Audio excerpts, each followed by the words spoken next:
The infancy narratives in the Gospels are a rich blessing for us as Christians because we see in the hope and promise of the conception and birth of John the Baptist, the conception and birth of Jesus, we see God's plan breaking into the world. And everybody loves a new baby. So we think of all the babies that have been born recently. I think of all the babies of children that I've met, babies that I've been blessed to baptize this past year.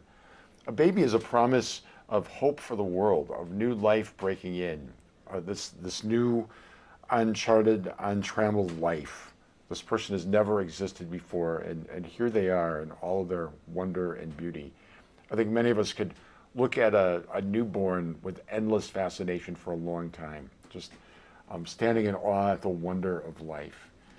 And so when we look at the Gospels, each Gospel goes back a little further. So Mark's Gospel begins with Jesus' public ministry.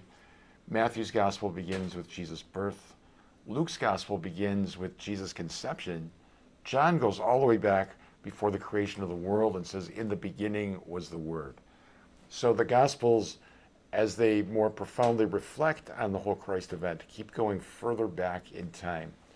And we realize that already in the conception and birth of Christ, God has laid out the whole plan, that Mary responds to the angel's message that this child will be the Son of God, this child will be the Savior. So we think of those moments of the angel visiting the Blessed Mother, visiting Zechariah, the father of John the Baptist, the moment of the visitation when John and Jesus seem to be communicating with each other in the respective wombs of their mothers, the birth of John, the birth of Jesus.